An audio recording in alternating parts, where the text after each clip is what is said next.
The frequency of assassinations of heads of state has varied wildly throughout history. Because these events are usually the result of political strife, the more peaceful and prosperous a time period is, the less likely there are to be assassination attempts, or at the very least, the less likely there are to be successful ones carried out by professionals. The crazy people are always gonna be crazy, and receiving death threats is a daily occurrence for most heads of state. Most of these threats are not credible, yet it can sometimes be impossible to predict which lunatics are actually planning to follow through with their threats. Even the most popular rulers aren't safe from such attacks, although some prove themselves to be impossible to actually kill. Of course, not all of these failed assassination attempts were performed by amateurs either. Today we're going to be looking at world leaders who survived multiple assassination attempts, including several hundred failed attempts by the CIA on the same target.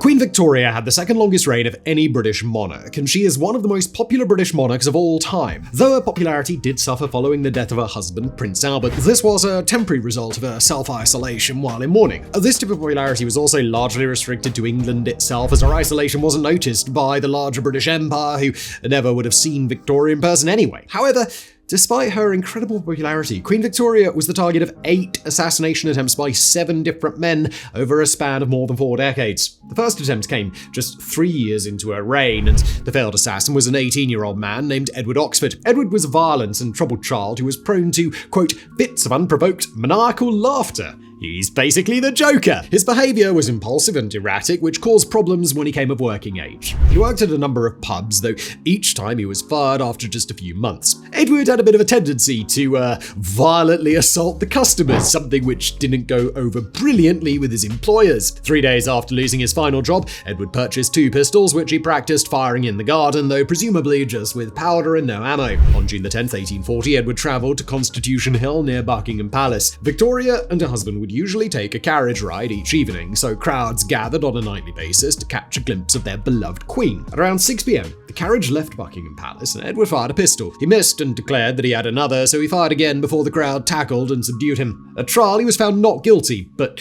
was sent to an asylum because he was insane. 2 years later, a 19-year-old named John Francis would try to assassinate the Queen by similar means. After his attempt to open a tobacco shop failed and he was caught trying to rob his landlord, John purchased a gun in May of 1842 and waited for Victoria's evening carriage ride, but when the carriage passed, his gun didn't fire. John escaped, but Prince Albert had noticed the gun pointed at the carriage. The next day, again at Constitution Hill, John leapt from the crowd and fired at the carriage. Because he had noticed the would-be assassin the night before, Albert had ordered the crowd to be filled with police, so John was immediately detained, charged with high treason, and sentenced to death. After much deliberation, Victoria decided to be lenient and commuted his death sentence, instead exiling him to Tasmania. Barely a month later, another teenager would try to take out Victoria outside Buckingham Palace. 17-year-old John Bean had become obsessed with the attempt made by Edward Oxford, particularly with his sentence. Edward had learned to paint, play the violin, and speak French and German while in the asylum. Reporting made it sound like a luxury vacation, and for John, who suffered from both dwarfism and a hunchback, this sounded like a dream come true. If he fired a gun at the Queen, then either he would be executed or sent to an asylum, either of which John felt would be a dramatic improvement over his current lot in life. Although John was arrested after his attempt, he didn't receive either of those punishments. Because his gun was filled with paper and tobacco instead of actual ammunition, the judge ruled that he had never intended to actually harm the Queen. He was instead sentenced to 18 months in prison, and the incident was downplayed as much as possible in an attempt to stop future assassination attempts. And this may have worked, as the next attack didn't occur until 1849, which was a whole 7 years later. William Hamilton was born in Ireland, and he was the first of the attackers that it was even speculated had a political motive, though these allegations were never proven. His attempt was just like the others, firing a pistol at the royal carriage on Constitution Hill. And just like all the others, he missed. He was found guilty of treason and sentenced to a punishment worse than death: life in Australia. More specifically, 7 years hard labour in Australia. While some papers had speculated that William was an Irish revolutionary, others believed getting transported to Australia had actually been his hope all along. A year later, Victoria would come face to face with her 5th would-be assassin. He was the only one not to use a gun, and also the only one to actually injure her. Robert Pate was a former military man from a wealthy family, but by his late 20s, he had already been allowed to quietly retire from the military on account of his growing insanity. Despite his fragile mental state, his wealth still allowed him to be considered a respectable gentleman. He was seen as a harmless eccentric until June the 27th, 1850. Victoria had been visiting her sick uncle in Piccadilly, and that evening, as her carriage left her uncle's mansion, Robert lunged forward and struck Victoria in the head with his metal-tipped cane. The blow left Victoria with a black eye and a scar on her forehead, and a better positioned strike with that weapon could indeed have been fatal. Fortunately, the wounds were superficial, and she made a public appearance later that night. Robert was sentenced to 7 years hard labour in Tasmania, though he was given preferential treatment and light work for most of his sentence on account of his wealth. The next attempt on Victoria's life wouldn't come until 22 years later at the hands of 17-year-old Arthur O'Connor. Arthur was from a family of prominent Irish revolutionaries, and he dreamed of following in their footsteps. His dream was to die a hero's death, and he intended to do this by making a massive spectacle. Arthur's intended goal was to put a gun to Victoria's head and force her to sign an order releasing a group of Irish Republican prisoners. After waiting for the guards to be distracted, he scaled the fence to Buckingham Palace, but he was captured before he could get close enough to the Queen to put his plan into action. He was sentenced to 1 year in prison and 20 lashes because it was the past. Rather than becoming a legendary Irish hero, he was mocked in the newspapers and denounced by the Irish Republican movement. The final assassination attempt came in 1882. While most of the assassins had little to no motive, Roderick McLean was reported as having a very clear motive. Roderick was born into a reasonably well-off family, with his father being the owner of a popular magazine named Fun. The family wound up losing all of their money, and Roderick suffered an accidental blow to the head as a child, presumably resulting in a traumatic brain injury. But even though his personality and temperament were drastically changed, he still dreamed of becoming a writer. So when he mailed his poetry to Queen Victoria and she sent back a curt reply, he decided he had no choice but to kill her. He purchased a gun in Portsmouth, then walked over 60 miles to Windsor so he could take a shot at regicide. Before the assassination attempt, he also sent a letter to his sister in which he blamed his actions on her. Roderick was angry that he was only being given an allowance of 6 shillings per week instead of 10, and said this fueled his hatred of the aristocracy and that of old Mrs. Vick. Roderick's shot missed and he was immediately apprehended. At trial, he was found not guilty, but insane, which was not exactly a surprising verdict. He'd already been declared legally insane 2 years earlier and been a resident at multiple asylums. Victoria, however, was furious over the verdict, and she pushed for a change in British law that would allow for a verdict of guilty but insane. The following year, she got her wish when the Trial of Lunatics Act of 1883 was passed.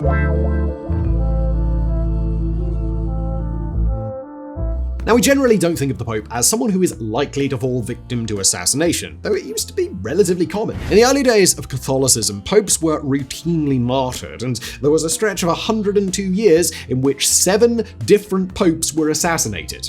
But that was over 1,000 years ago, and it's been over 700 years since a pope is alleged to have been assassinated. That's only because Pope John Paul II survived 2 attempts on his life within the span of a single year. The first attempt came on the 13th of May 1981. John Paul was entering St. Peter's Square to address a crowd when Turkish citizen Mehmet Ali Agca fired a Browning 9mm pistol from the crowd, striking the Pope multiple times in the abdomen. John Paul lost almost 3/4 of his blood and required 5 hours of surgery. Although the attack was a surprise, the assailant was less of one. 2 years earlier, it was reported in the New York Times that Agca had claimed responsibility for the murder of a Turkish newspaper editor. In that same article, it is said that Agca promised to kill the Pope if he didn't cancel his trip to Turkey that was planned for November of 1979. The trip was not cancelled, so Agca sought revenge on the Pope, who he blamed as being responsible for the Grand Mosque seizure that year. That was the official story, at least, though many have put forth other motives. The CIA believed that Moscow and the Soviet Union were the ones to hire Agca, or at the very least, they believed that pushing the narrative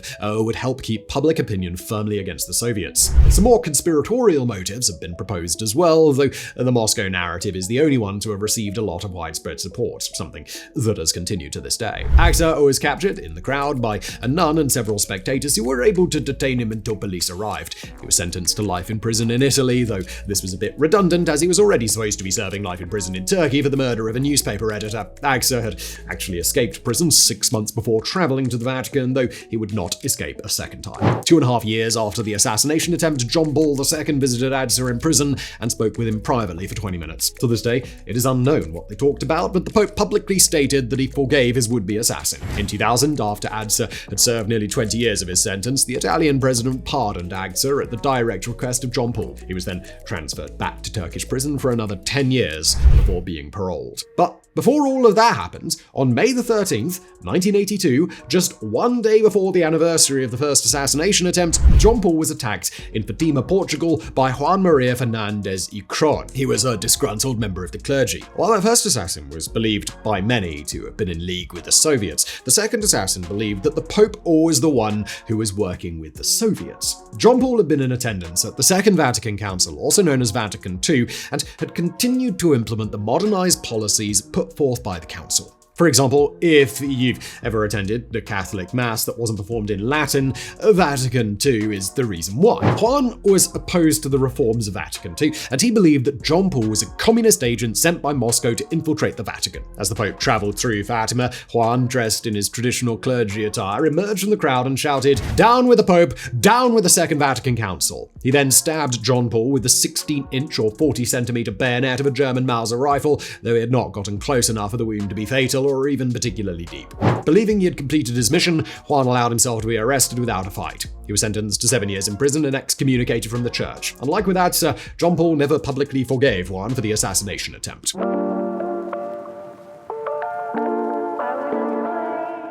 Now, when it comes to failed assassination attempts, there is no world leader in history more iconic than Fidel Castro. The United States and Cuba had been allies, and the US was willing to look past what an authoritarian Fulgencio Batista was because it was deemed beneficial to the nation. But once Castro seized power and made Cuba the first communist nation in the Western Hemisphere, the relationship between the two nations dramatically changed. The CIA wanted Castro dead, and they wanted him dead immediately. Arguably, the first attempt was the Bay of Pigs invasion in 1961. It wasn't an assassination attempt, strictly speaking, but had it been successful, there was a very good chance it would have resulted in Castro's death. However, it was not successful. It was a disaster. The invasion was launched by 1,400 Cuban exiles supported by the United States military, and things went horribly. Following this botched invasion, the CIA decided to resort to more direct, covert means of taking out Castro. In total, it is believed that the CIA planned at least 634 assassination attempts, though not all of the plans were enacted.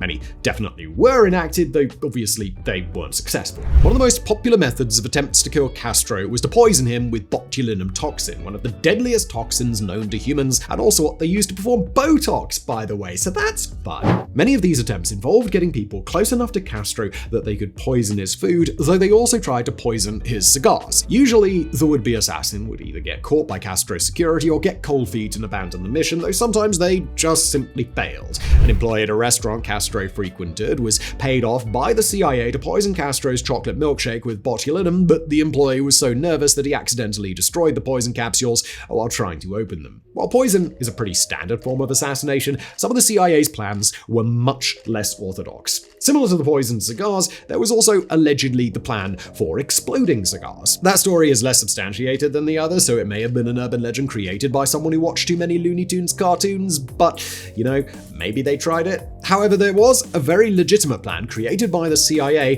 to blow up Castro using cartoon-style violence. Castro was a big fan of scuba diving, so the plan was to plant a big, beautiful seashell in an area where he was known to dive. The shell would be filled with explosives and set to detonate as soon as it was picked up. This sounds like a ridiculous plan, as it would rely on Castro diving in the area the shell was planted, seeing the seashell by the seashore, and finding it so irresistible that he just had to pick it up. And while all of that is a ridiculous and luck-based plan, that's not the reason the CIA never enacted it. They simply couldn't find a seashell large enough to fit the amount of explosives necessary to kill Castro. But maybe the CIA wasn't cut out for murder. The government is supposed to enforce laws, not violate them, so perhaps this was just too far out of their wheelhouse. To that end, they offered the Mafia $150,000 to assassinate Castro. The Mafia declined the money, instead promising to do it for free because they loved their country. And that was definitely the real reason, not because they wanted leverage over the president or anything. However, the Mafia wasn't any more successful than the CIA had been. They tried a combination of botulinum toxin and good old-fashioned gun violence, but nothing worked. One assassin who got closest was a former lover of Castro's, Marita Lorenz. Marita's father was a captain on luxury cruise ships,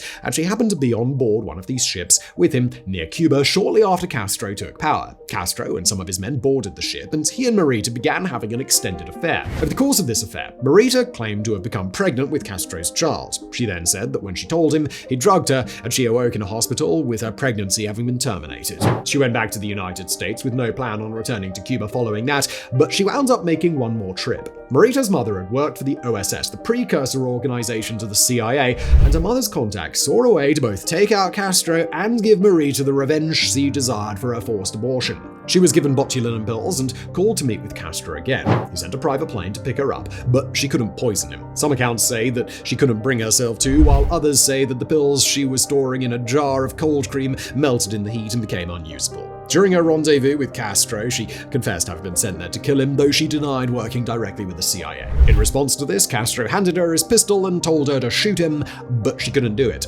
According to Marita, Castro wasn't surprised at all, telling her, "You can't kill me. Nobody can kill me." Since the assassination attempt failed and they were already in the room together, they just decided to have sex instead. Because why not? In 1976, President FOREO signed Executive Order 11905 in an attempt to reform the intelligence community. It explicitly stated, no employee of the United States government shall engage in or conspire to engage in political assassination. Despite this, the CIA's attempts on Castro's life continued all the way until at least the year 2000, when Cuban exiles, led by a CIA operative, attempted to blow up Castro at a speaking engagement in Panama. These are just some of the attempts on Castro's life, but there were many, many more. The CIA even had plans to assassinate his reputation instead, though these were pretty ridiculous. Some of those plans involved removing Castro's beard or making him trip balls on LSD while giving a radio speech. All of the CIA's plans may have been failures, but nobody can say that they weren't trying or certainly being creative.